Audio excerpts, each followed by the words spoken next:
Okay, so now we're going to talk about halakha, which is practice, Christian practice, or what we're going to do. And one of the things I'm going to do is I'm going to try not to refer to the Bar Enosh or the new humanity so much. I'm just going to call it the Christ.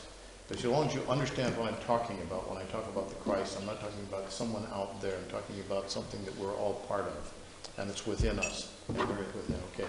So these are all topics that we would talk about when we talk about the walk or the spiritual path of transformation that Yeshua taught, and that is the halakha. And halakha was a name for the way a great spiritual master in Israel would teach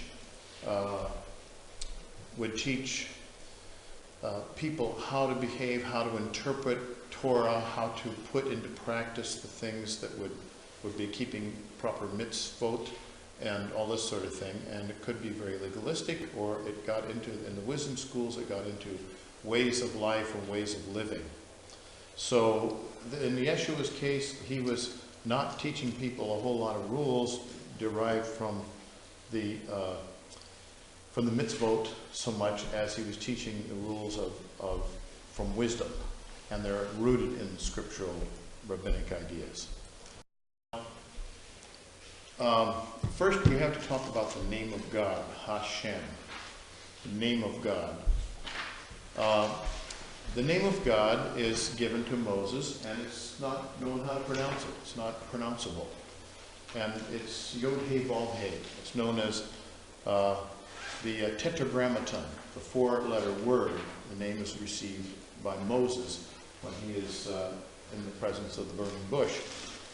The translation could be, from the Hebrew, could be I am, or I am, or I am because I am, or I shall be to you, what or who I shall be to you.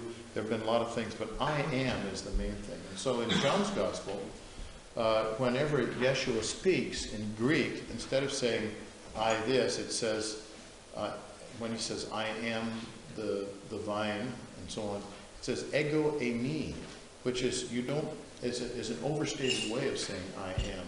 If you were going to say I am the true vine, there's a very simpler way to say it in Greek, but in the Greek gospel it says I am the vine.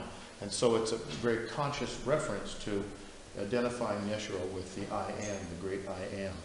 But that's not really a way that you can simply pronounce the name of God. It's just a way to understand the Hebrew letters. Now, there's also an invocation of God. It's an invocational intonation, and it's secret. It's transmitted only to the high priest in the temple. And you could pronounce the name, and you would pronounce it, probably was pronounced Yahweh. We know that from the magical papyri, where it appears as Yao. It was a magical name that the people had managed to steal and bribe from people and things like this. But the actual pronunciation of the name of God was probably Yahweh or something close to that. And it was used in Galilee, but not in Palestine. In other words, among Yeshua's people, they would refer to God as Yahweh. But in Palestine, they were pious, and in Judah, they were pious, and the rabbis and so on would refer to it as, they would always substitute the word Adonai, which meant the Lord. Even today, it's done that way by pious Jews.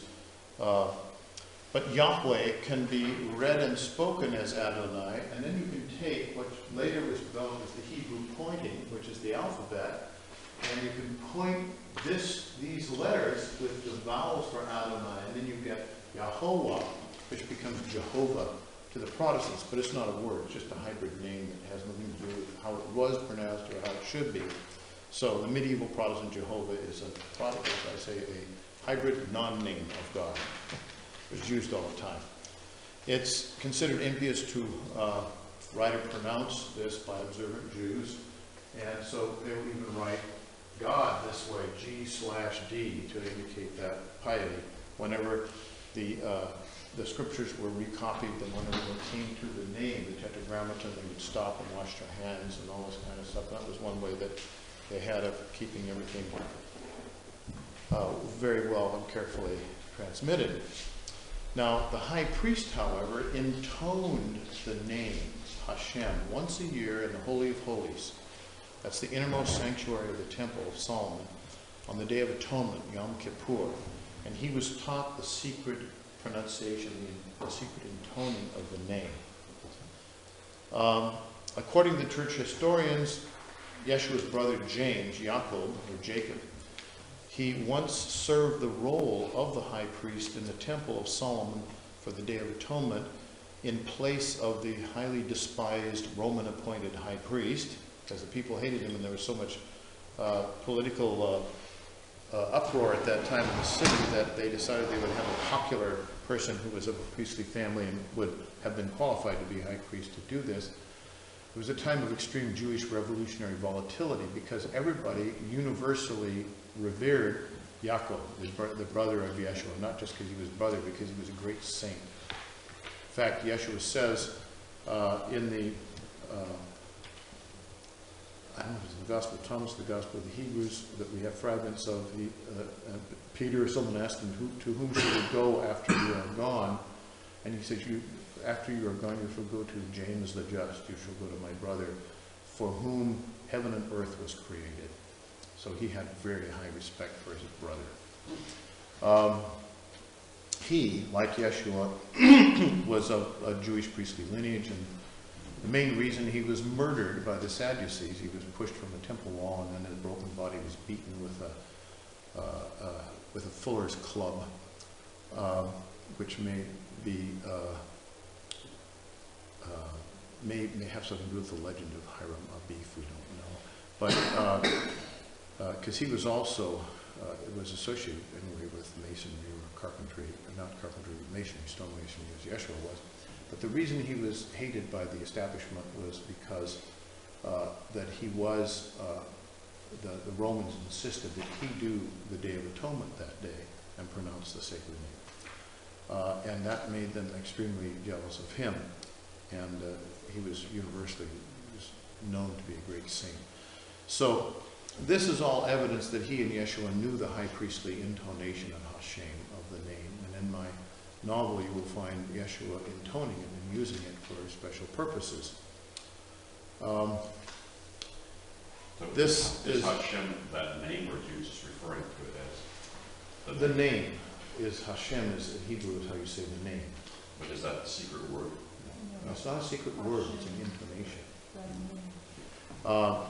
Now, this was lost knowledge that was possessed after the temple disappeared only by certain great medieval Jewish saints, and they were called by the title Baal Shem Tov, the master of the good name. And some of them were known as so-and-so, the Baal Shem Tov, and so on. Even though there was no temple, they still had this esoteric knowledge. And it would be said if the Baal Shem Tov pronounced the name just once, the world would end, and things like that, you know, this kind of thing about the name.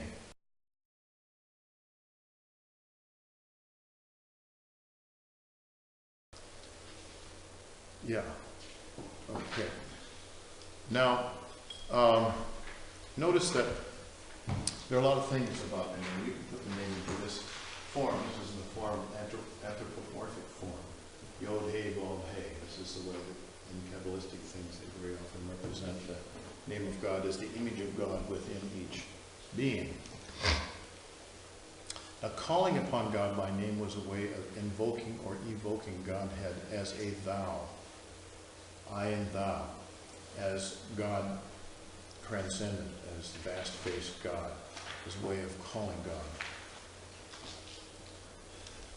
God. Sort of like the Ishta Devata of the Hindu Vedic things, it objectifies a personal form of deity chosen for worship, and that is what was done with the name of God. It was not an image. They didn't have an image they used. They used the name Hashem. Now, Jews did not use what they called graven images, so they used sounds to represent them. And they associated with the name of God his divine attributes, all the divine attributes of Hashem. And the 8 spirits, the divine Keizer, the image and likeness of God, which is the divine spark in the soul, are these eight attributes that are attributed to God as part of the divine image. There are 7 physical ones and an 8th psychic sense as the root of divine sensibilities we're going to look at. And there are 10 divine vessels, or sephirot, and they are Keter, Chachma, Bina, and so on. They form the supernal trinity. The crown, the wisdom, and intelligence are simple word ways of translating it. But these are, crown is an attribute of God's sovereignty. Chachma is of God's wisdom. Bina of God's intelligence, and so on. And then there's Hesed, Gebura, Tifereth, Netzach, Hod, Yesod, and Malkuth, which are other aspects of God. Love, meaning Hesed, mercy. Gebura, power for judgment and justice. Tifereth, beauty and glory, and so on. And these are part of the name of God. This is, when you hallow God's name, you are valuing these things. You're valuing justice. You're valuing the glory of heaven. So that's what it means to be a tzaddik, is you put into practice and value these things in life. So we're going to take a look at the good and evil Yetzerim and the Sephirot in a few minutes. Now these divine attributes were expanded and understood as the powers of the name of God, these divine attributes. For example, thine is the kingdom and the power and the glory. These are all the divine attributes of God. This is a common Jewish doxology. We find it attached to the Lord's Prayer. The Lord's Prayer in Luke does not have thine is the kingdom, power, and the glory. But in Matthew it does, because that's a common Jewish doxology. But thine is the Malkuth, etc., etc. These are Sephirot. These are attributes of God. It actually says, thine is the Malkuth, the Gebura, and the Tiferet. Thine is the sovereign rulership, the power and the glory. And these are all Sephirot. Now the name of God meant to Yeshua the divine attributes of God, like justice, mercy, Malkuth, power, glory, and so on. His phrase, hallowed be thy name, means may your attributes or your virtues be valued and emulated by everyone. I translated is, may thy way, that's what I call the way of God, be hallowed in every heart. May justice and mercy and so on be hallowed. These are great values. You find them preserved in the teachings of the Freemasons and all kinds of people, Kabbalistic values, justice balanced with mercy. Who was the great Supreme Court justice who said that justice had to be tempered with mercy and so on, because they're the two sides, the left and the right sides of the divine image that have to be balanced and so on. You can't just have justice and not have mercy, or otherwise you're just an idiot. Where's doxology? It means a form of praising God. Okay. The right and the truth. Yeah. The Right. Keizer, Veda. Yeah. Sense. So and that's why you find in my translation, may thy way be hallowed in every heart. And that's what the name of God is, the way of God. That's what we have instead of an image. We have the way of God. And that's what Halakha is about. It's about implementing the way of God sincerely in life.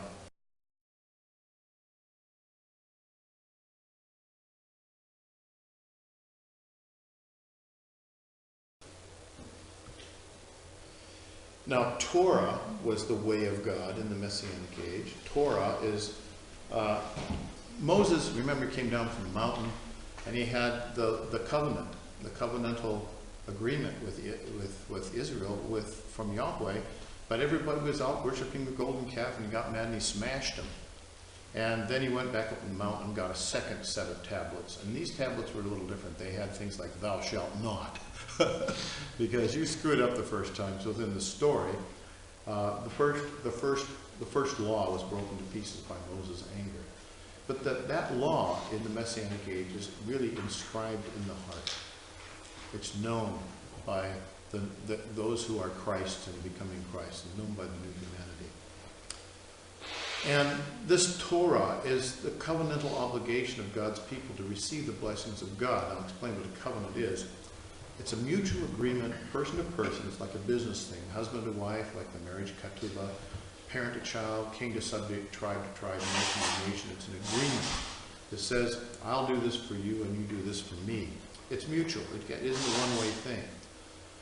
And before the handshake was invented as a way of sealing something, in the old days, the Hebrews used to place their palm on the other person's thigh. That's kind of a strange and intimate thing to do, but that's how you would handshake. You'd say, okay, we'll make an agreement. Put your hand out here. I guess that means I could grab your balls and you could grab my balls. That's what it meant. It meant we've got each other, we've got a mutual thing, and this is the way it's going to be. That's a covenant. And part of the covenant was symbolized by physical circumcision of men on the 8th day after birth, not for women. And I think women should be thankful, because I believe in Islamic culture sometimes women are circumcised, and it's a pretty nasty bit when that happens. There were ancient strict rules for nomadic society. If you read the book of Exodus and Leviticus and Numbers and so on, and they became part of what was called the Torah, plus the book of Deuteronomy, which was written much later and was supposedly discovered in the basement of the temple by Hilkiah the high priest, but it was probably written by him. And those plus the second law, Deuteronomy, were reinterpreted, those old very strict martial laws, for an agricultural society. So they're much more merciful laws. And that plus the book of Genesis became known as the Torah, the Pentateuch. And that was the basis that the rabbis would start with for telling people how to live their lives. And they very often had to very allegorically interpret things in order to understand things. For example, there's nothing in there that would tell you about what to do with an automobile. Well, you have to see what it has to say with carts or something, you know, this kind of thing. Now, the name of God was comprehended in the Torah, and it meant the laws of God for God's people. The name of God was the righteous way of living that the Torah comprehended. So, as I say, when for Yeshua, hallowed be thy name means may thy way be reverenced and kept. But it doesn't mean the traditions of men. It doesn't mean the interpretations of Torah necessarily that came down through rabbinic sources and men's interpretations of them, which is what ended up being such a heavy and unwieldy thing, and everybody had all these mitzvot they had to do and everything like that. But it meant the heart and spirit of that Torah. So the way of God in the Messianic age is expressed in, for example, Jeremiah. He said, this is the covenant I will make with the house of Israel after that time, the coming of the Messianic age, declares the Lord. I will put my law in their minds and inscribe it on their hearts. I will be their God, and they will be my people. And that's the basis of wearing a phylactery, which was an inscription of the Ten Commandments that was worn on the forehead or the parts of the body and things like that that we put on a door and things like that. But the idea was you would know inside yourself these laws.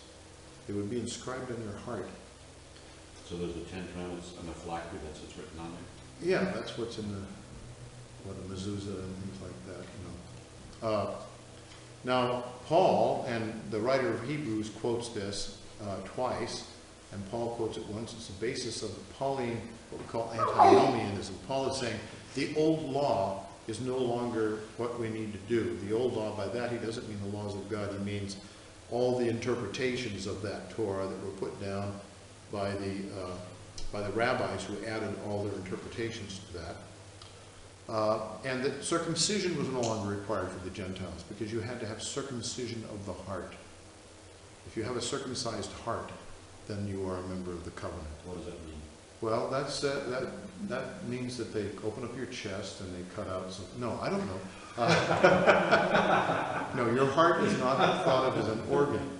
It means that you, in your inward being, and we're going to talk about what the heart is in a minute, that you, in your inward being, are totally faithful to this way. Make yourself way. And he conflicts with the Judaizers, the Jewish followers of Yeshua, who said, no, you had to convert to Judaism and you had to follow all the law and all this sort of thing.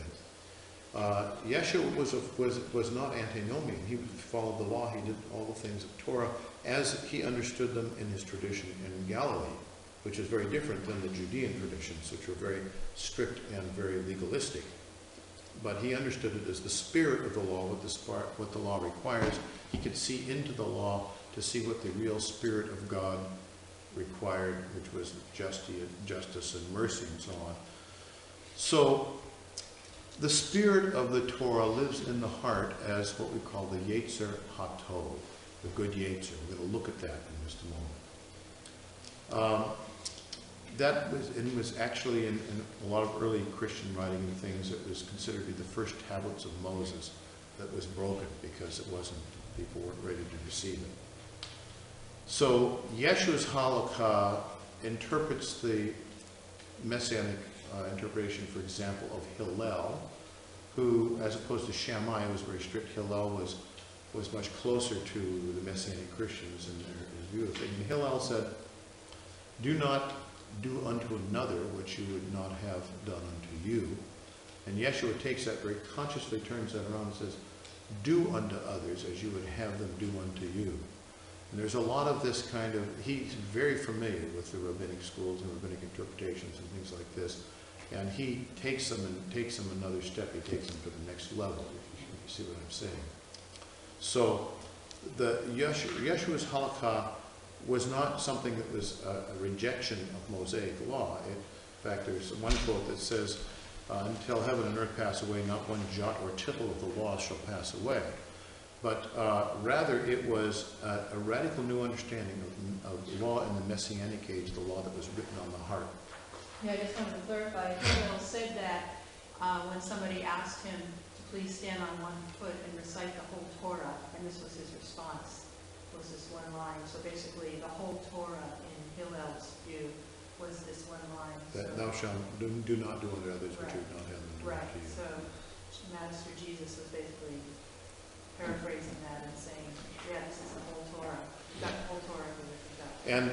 And the rabbis distinguished, they had to distinguish between what they called the heaviest commandments, the heaviest mitzvot, and the lightest ones, and which were the ones that were absolutely necessary to do, which ones were nice but not necessary, and other optional, and the others of which were not required. Because that's what interpretation requires. There are different levels of interpretation. And my question that's often asked is, what is the sum and substance of all this? And this is Hillel's answer. Yeshua had another answer. Anybody know what it was? He asked the same question. What are the heaviest mitzvot? What are the most important commandments? Yes. Love God and love your neighbor as yourself. Right. And that summarizes the Ten Commandments. That summarized the law and the prophets. Well, that was the law of love, as we say. Hesed. Well, we have to know what love is. It's Hesed. We're going to talk about that. So, as you know, some of you may know that Socrates had a demon, a little demon, and the word in Greek didn't mean an evil spirit. It meant a small god, a godlet, that spoke to him and guided him, but never told him what to do. It just told him what not to do. And it became known by the Greek word synedesis, conscience. And that was his guide for things. The Ruach HaKodesh in the heart is your guide for your walk through life. And it's very much like Socrates' demon, his conscience. It's not, but there's a lot of distinction between what sometimes we think of as conscience, which is really very much a flesh idea, and divine guidance can be different. But generally, if your conscience opposes something, then your conscience is your best choice. For example, if you're told, well, we want you to be a suicide bomber and take all, strap this on and go blow up all these innocent people over here, because this is what God wants you to do and all this kind of stuff, and there's a little voice inside that says, this doesn't seem right to me, you should listen to the little voice inside.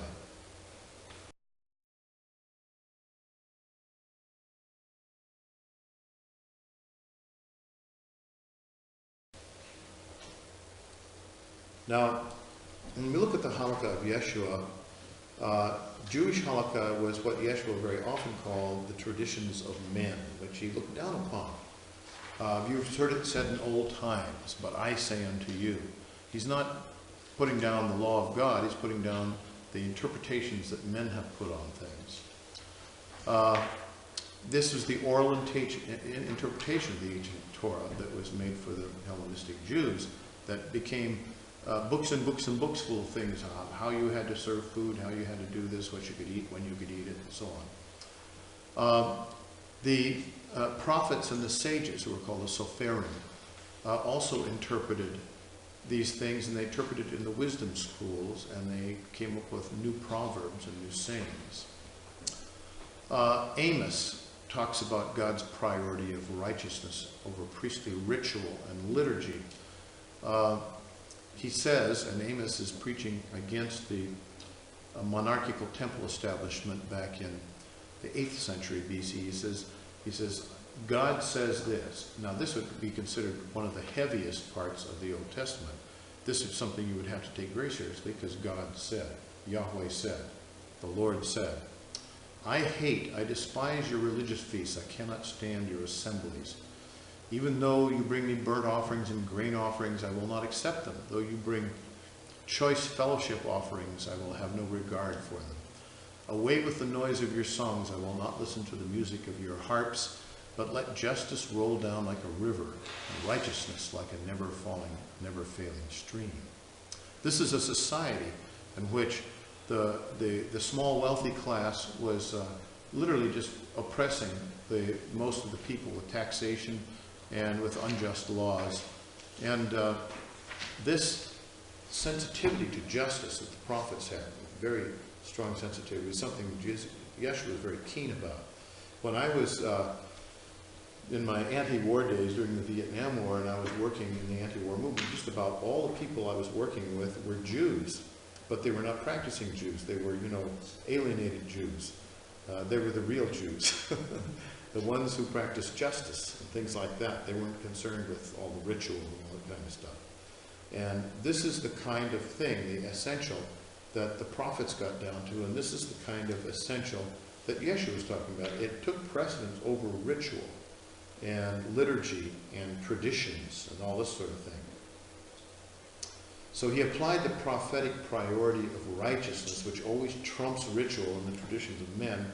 And this was done in Galilee. The Galileans were much more attuned to this than the Palestinian or Judean rabbis. Here's a controversial halakhic ruling that Yeshua made. He was, on the Sabbath, he and his disciples were going through a grain field, a wheat field that had already been harvested, and the rule was people could go through and glean the fields, especially holy men and people like that could come through and take wheat for themselves once it had been harvested. However, the Judean rabbis had ruled that, however, they could not pluck the grain off of the stalk. But the Galilean rabbis had not ruled that. It was not a rule. So he's going through the fields with the gleaned fields already, and he's gleaning the fields with his disciples, and they're plucking some of these things off the stalk and popping them into their mouth and chewing on them and breaking their teeth probably, I don't know. But, and he's doing this on Shabbat, and he's criticized for breaking the Sabbath laws. Just about all the Sabbath laws that Yeshua is supposed to have broken were not laws in the Old Testament. They were interpretations of the Judean rabbis, and they were, many of them, against even the interpretations of the Galilean rabbis. So basically he was considered to be a rube from up north in the sticks who didn't really know how to really practice Judaism. Healing on the Sabbath. Well, it wasn't against the law to heal on the Sabbath, and there were no rulings against healing, but the way you could heal was considered to be, you could only heal by using words. You couldn't use medicines and things like that. And so Yeshua is healing on the Sabbath, and but he's healing with words. He's healing with his mouth and with blessing and with his hands and things like that, not with medicines and things. And he's criticized for healing on the Sabbath, which is, again, breaking the rules of the traditions of men in Judea. And that's when he makes his very famous statement, the Sabbath was made for man, not man for the Sabbath. which Jefferson translated, government was made for man, not man for the government.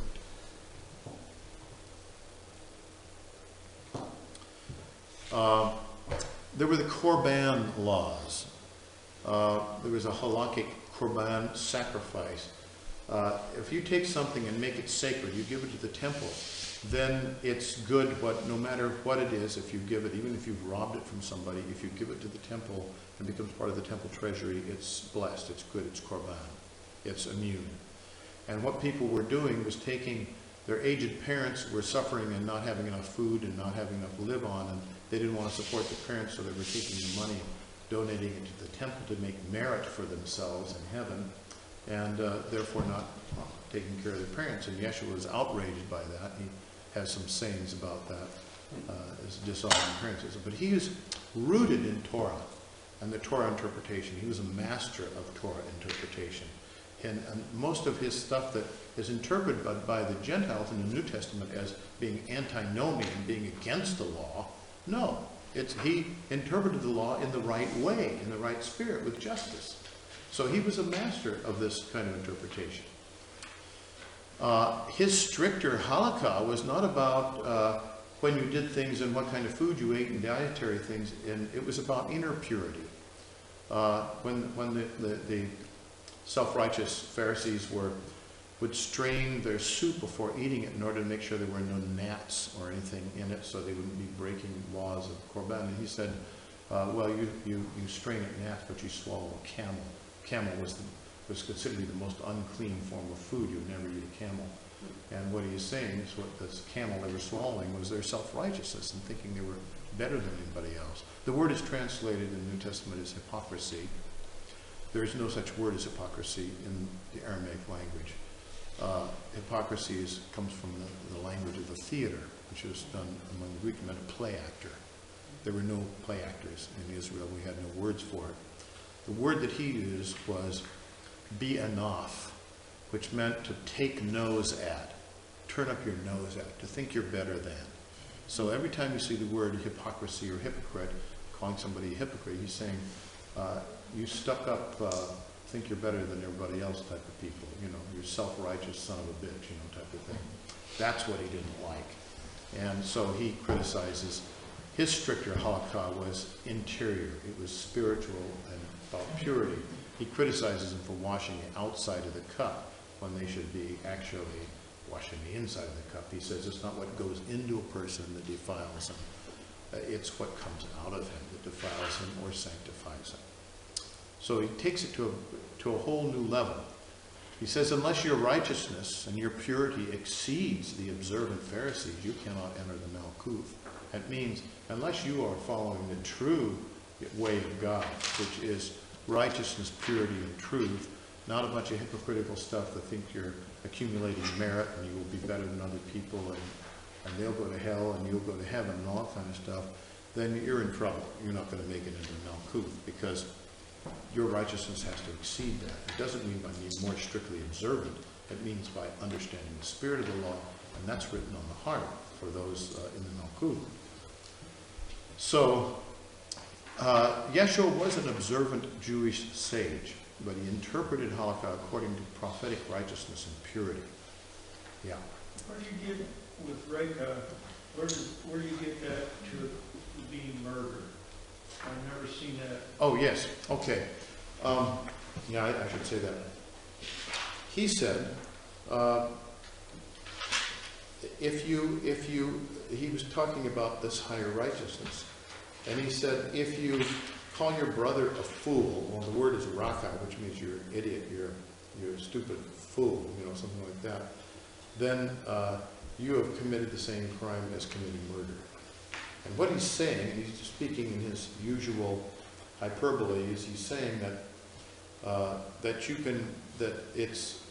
can commit murder against people by demeaning them, by squashing them and doing all kinds of nasty things to them, excluding them and doing things. And here he's saying, if you are nasty to your brother, it's a sin just as it would be to commit murder. You can kill people's spirits, not just their bodies. And that's a kind of thing. That's the inner righteousness. That's the level of righteousness he was demanding, that you had to understand that sort of thing. Is that hard to understand, or are we on the same page with all this? Okay, no, because I've studied the origin of Reiki, and it means literally like somebody who's like worthless Yeah, or stupid. yeah. But I've never, because the way it looks there, Reiki equals murder.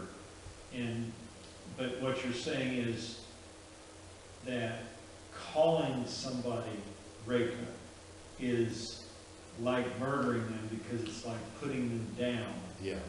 It's like, disheartening them.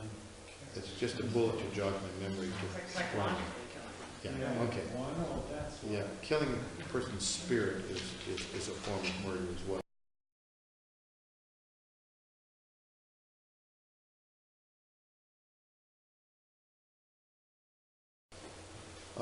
Especially with a child. Now, should there be Torah for Gentiles? Now, Yeshua made no ruling about Gentiles, because his ministry was not to the Gentiles, it was to Israel. He gave his apostles, his mebazrim, the power of binding and releasing. In John 20:22, he says, and with that he breathed on them and said, receive the Ruach HaKodesh, whatsoever you bind is binding, whatsoever you release is released. That gets reworked over until it finally becomes the priests have the power to forgive people's sins. Now, it's not quite that way. What he was saying, interpreted by the writers of the New Testament as the forgiveness of sins, so even though the Greek is still ambivalent in the King James Version, it's going to be, if you forgive anyone his sins, they are forgiven. If you do not forgive them, they are not forgiven. And much later versions go even further. They say, whatsoever who you bind on earth is bound in heaven, and whatsoever you release on earth is released in heaven.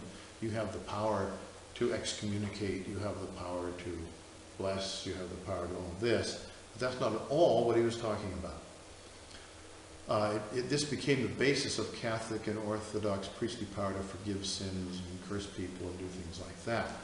But that's not what it meant. The power of binding and releasing was the spiritual authority a sage, a rabbi had to transmit his Talmudim, he could transmit to his Talmudim, to his students, to interpret Torah and develop halakha based on that. They can read the scripture, the law of God, and figure out, interpret it, what it means, and explain it to people so that people will be able to follow it. Now, the rabbis interpreted which part of Torah were the heaviest, which is required to be kept by all, which were optional, which were the lightest, not required. Usually anything spoken in the Pentateuch as the word of God, the word of Yahweh, is heaviest. And the Pharisees extended that to the writings in the prophets. So if the prophet says, thus saith Yahweh, the Lord with capital L-O-R-D in English, then that would be considered to be a first order commandment that had to be kept. So Yeshua transmitted to his apostolic successors the Holy Spirit in the heart to decide which parts of Jewish Torah had to be kept strictly and which were optional and which were not necessary. And that is exactly what he meant when he said, I give you the power of binding or loosing. That is a rabbinic term for the power of interpretation of Scripture. Yeah.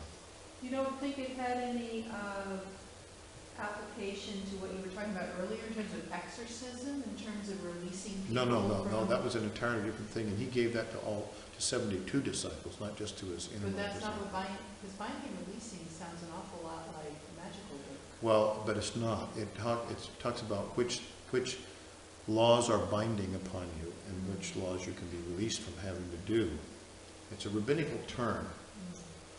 And how it was used by the apostles, Shimon, who was renamed Kephas, which means rock or stone, and then was known in Greek as Petros, and we call Peter. Shimon is really responsible for bringing this religion outside of Judaism into the Gentile world. He brought it first to the God-fearers, the hearers who were Gentiles, and later on, because he had a vision of all foods being clean. He had a vision of a sheep being lowered down from heaven, and all these foods were here, and it was being shown to him that they were all clean. In other words, the laws of kosher did not have to be followed for the Gentiles and actually for any of them. And so he ruled against the laws of kosher for both Jewish and Gentile Christians. And that's where all foods became clean. And that wasn't Paul, that was before Paul. So already the messianic message is got a way of transiting into the Gentile world. At the Council of Jerusalem, very early on, Peter argues for and secures releasing of Gentile Christians from Jewish law. James and Peter is the one who argues with James and John and some other people and argues that Gentiles should not have to be circumcised, they should not have to follow the rabbinical Jewish Torah, etc. And they finally decide, okay, well, just as long as 4 things they do these 4 things and it'll be okay. And they came down to a basic things that Gentiles had to do, and there was a kind of rule about that. And one of it, I think, was not eating food sacrificed to idols. That became an issue later on Paul had to deal with. But they didn't have to be circumcised, and they didn't have to follow all the Jewish mitzvot and laws as they were in the Messianic world. So that's where Gentiles really came into the church. Yeah. Why didn't he want them to follow the kosher rules? Because I was always taught that, that food back before refrigeration was just healthier and cleaner. Yes, but I don't think that they knew that. I think by that time the kosher rules were so complex that it was very difficult in the Gentile world for them to even get the kind of foods they had to have and all those sort of things. So he decided that was Peter was the guy who decided that diet was not a big deal. That wasn't part of the essential message, So and it really wasn't. But also the rationalization, the health, in other words, the health reason, that wasn't until like the 12th century with Moses Maimonides. Yes, right. That came up and said, well, maybe there's a logical reason for this. Yeah, And circumcision. They ran him out of Spain because of it. There's also the hygienic argument for circumcision of men. I mean, I had no choice over the fact that my foreskin was whacked off when I was a kid by my Gentile father, who was a doctor, or somebody. And, tons of male foreskins go whacking off into But that's only in America. Yeah. 85% of the world still have their foreskins and Yeah. they're not dying of But cancer. the rationale supposedly is hygienic and all that kind of, well, you know about it, that's Well, one yeah, of the but that's been causes. disproven. That's a load of crap. Yeah, I know, it's a lot of crap. But, Not only that, but pork was the food of the goddess religion. yeah, well, pork was the So- sacred food of Zeus and Greek cults, and that's why it was especially taboo. Well, not Yeah, because of because trichinosis, they- but because Yeah, of- that's it, yeah. It was Pork the carries rejection. trichinosis, so Well, there's- it did, be and hygiene. a lot It of pigs ate very dirty garbage and foods like that too, and so there was more danger They probably still with do. pig meat. I'm trichinosis is still Why a they call problem in pigs. some countries. Yeah. I think it was a reaction to the goddesses. I'll bet you I think it was, I think you're right, it was basically more of a cultural thing than Yeah. a hygienic thing, yeah. Yeah, some years ago, when I was first getting into natural health care, Dr. Kerry Green was one of the doctors involved in Florida. And it's not just human trichinosis, it's because the food's digestion of the quote unclean meats and foods that they talk about digest in a lot quicker fashion than do things like beef and heavier proteins. And what he found that the digestion time and transit time was between 1 to 3 and 4 hours time for the unclean meats. What it did was it dumped excessive amounts of excess protein into the blood, causing uric acid, which caused problems with joint arthritis, rheumatism, gout, and all the rest of it. And this is why even regular medicine, they talk about gout being caused by too much of a diet. It's because of the digestion. So there was a lot to not that I don't ever have a little bit of ham and soup Yeah. or something like that. But it's become a taboo. Avoid I mean, it, it's better. if a Jewish guy from Cleveland ever eats a piece of pork, he goes into apoplectic, guilt things and thinks he's dying and all. The thing is that the food, what good foods were and weren't were discovered by trial and error. And the effect of foods was something ancient people did really notice, and so there is a lot of wisdom built into kosher things, but that was not the essence of what Yeshua was teaching, and Peter decided it wasn't. And he had the power to do so, because he had the power to bind and loose, so he said, you don't have to follow these rules, it's optional. Circumcision with all my boys, not a circumcised. Well, circumcision was not something that was required of, like it would be required of a person who would be circumcised, who would be taken into Judaism, was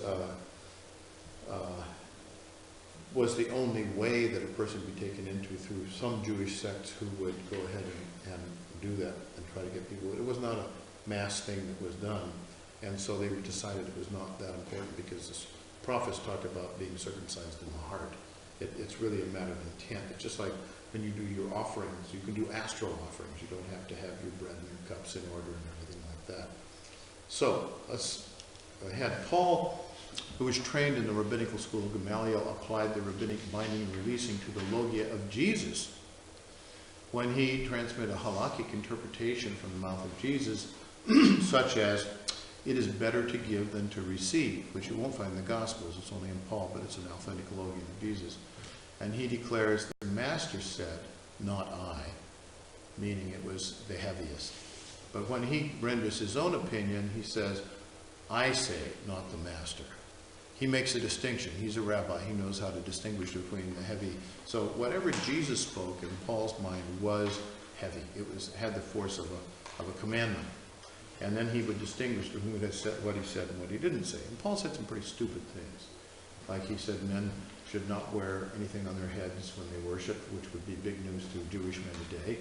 And he said things like women, it's a shame for a woman to not have her head covered in church. And he said things like men should have short hair and cut their hair like the Romans and all this. And women should not cut their hair. Yeah, and all that kind of stuff. So, you know, that's all his stuff.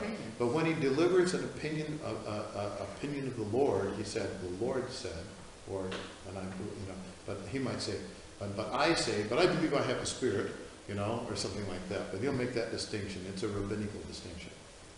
So that became the basis for the Gentile Christian church laws and creeds and canons, which actually became more oppressive than the Jewish laws that everybody's trying to get away from anyway, you know.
What's canon mean?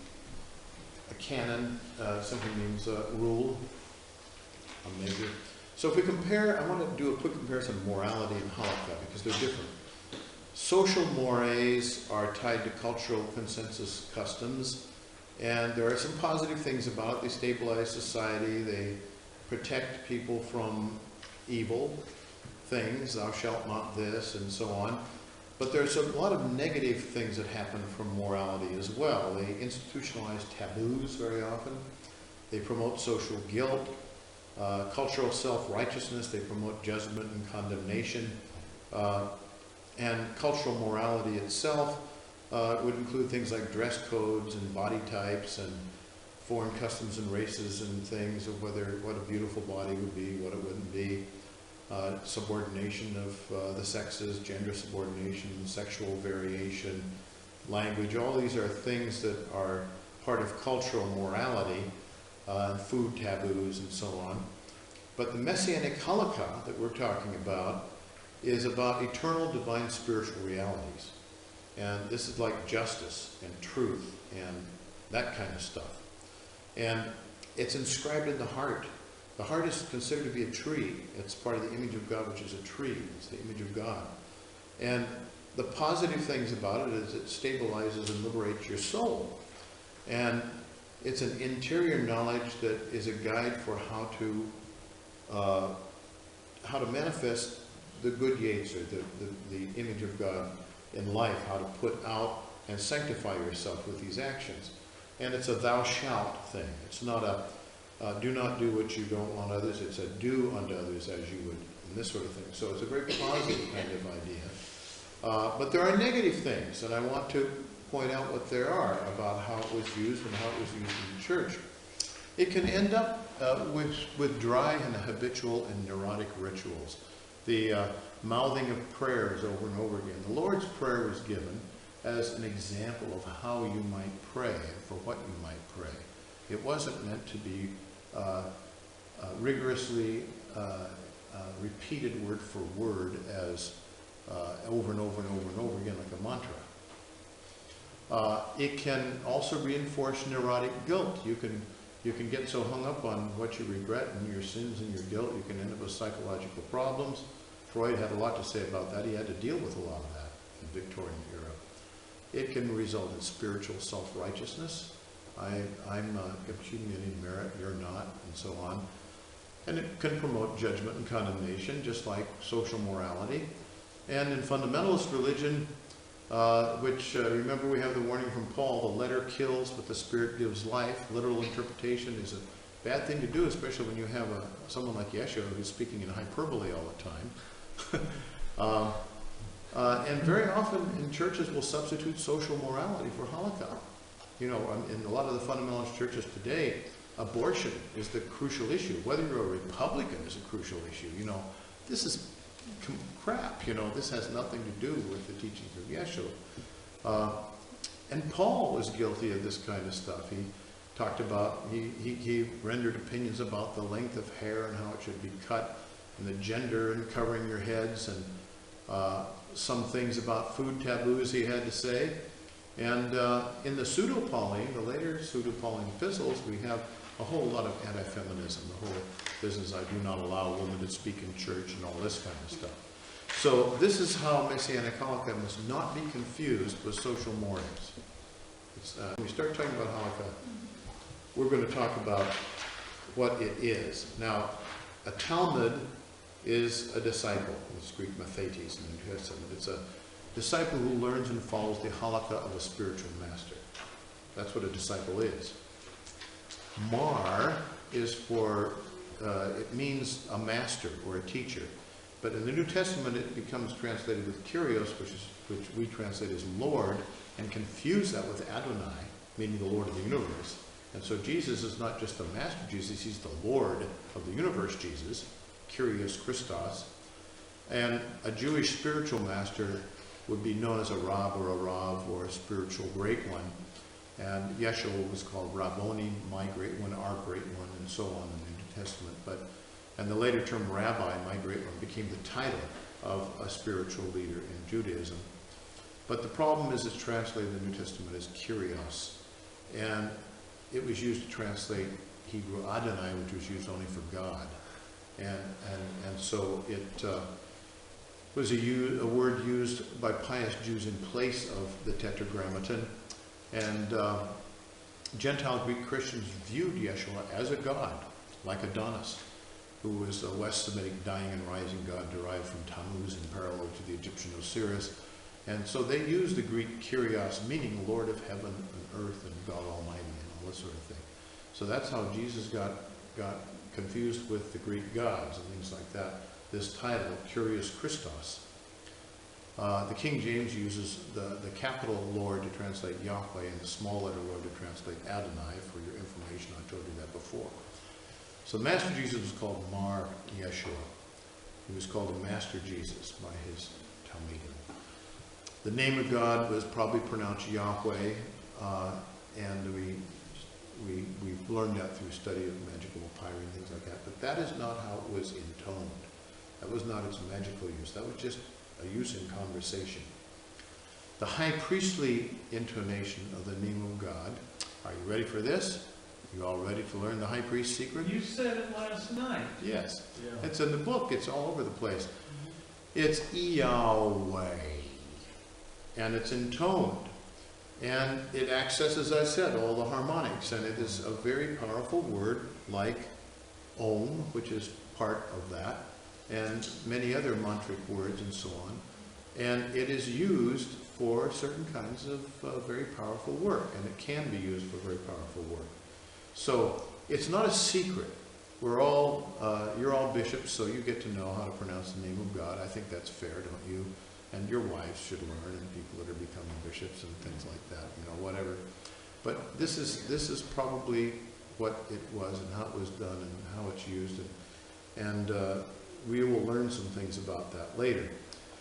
So he was both a priest and he was a Baal Shem Tov. He was a master of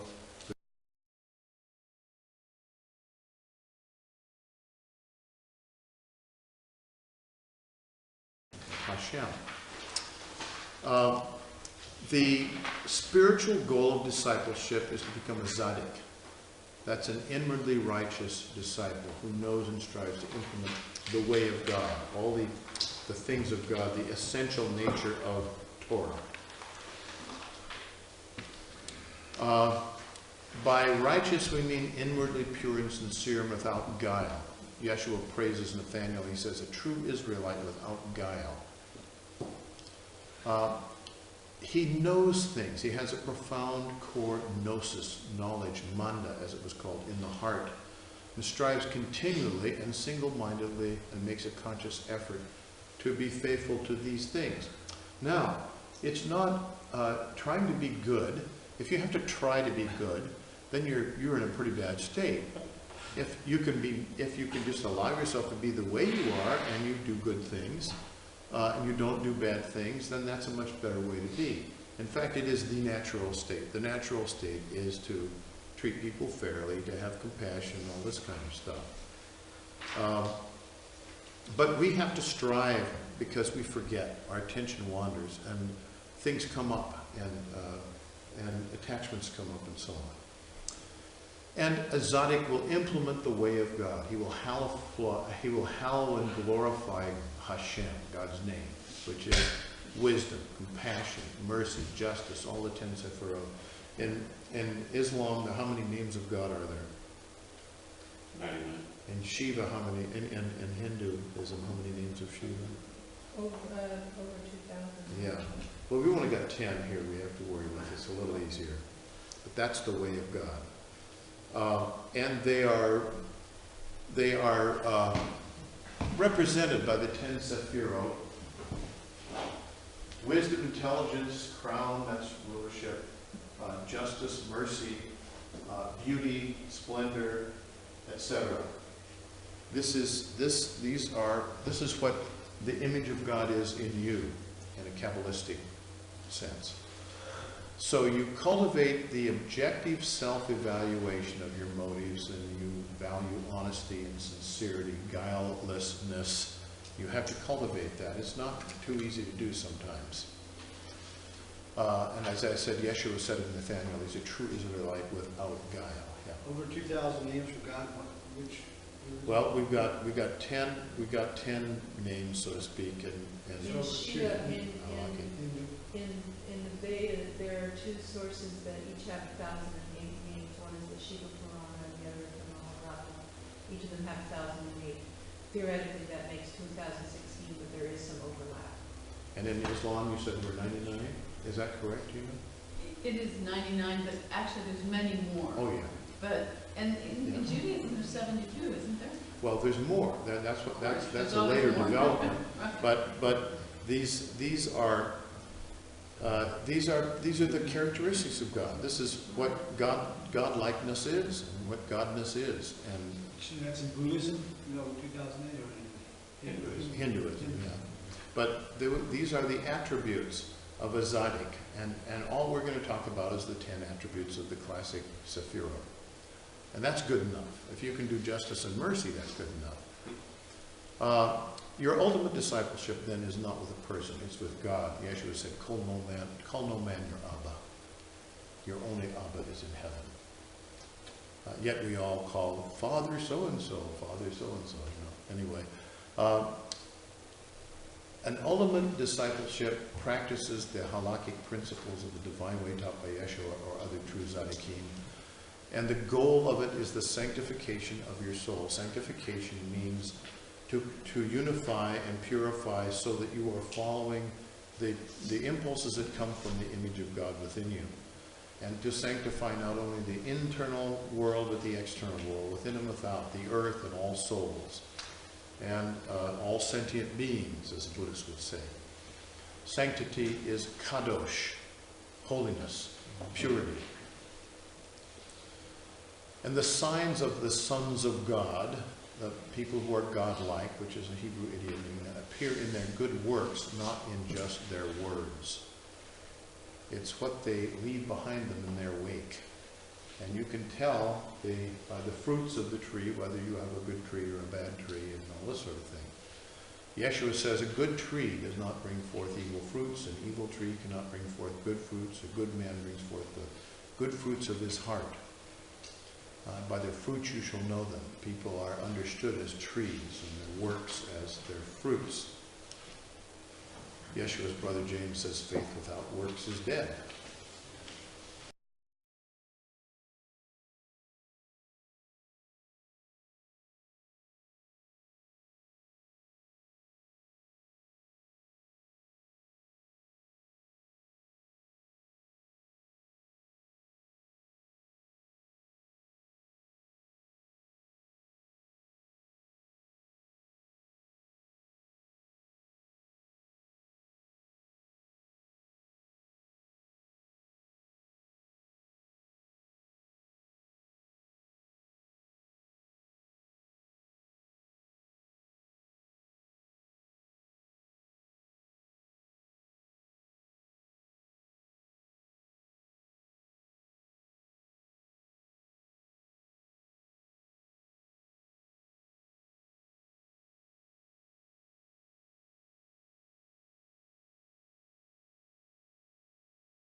Now, spiritual initiation is called perfection, and the word used in the New Testament is teleos, perfect, become perfect like God. A wisdom school initiatic term was tom, which meant spiritual perfection or highest grade of initiation. The tamim were those who are striving for spiritual perfection. They don't have to be fully realized. Nobody thinks he's fully realized. But they're striving to fully realize their initiation, to ripen their divine empowerments. The Greek word is teleos, which is to finish it off. Completion stages. The community of saints, which is known in the Roman Church as the Communio Sanctorum, are those people who are striving. And some churches consider their churches to be a community of saints, and therefore it's a museum of saints. And other people consider them to be a hospital for sinners, and they're still a community of saints. And so there are many ideas about it. But all people who were working on this, who were members of the Christ, of the new humanity, were considered to be saints. They're people who are sanctifying.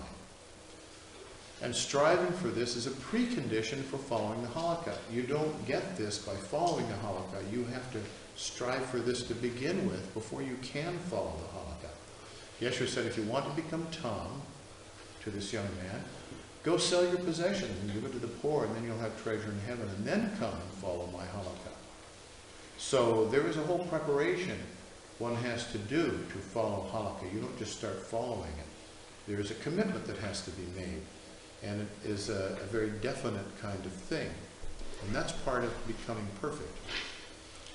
The imitation of God is the imitation of God's unconditional love.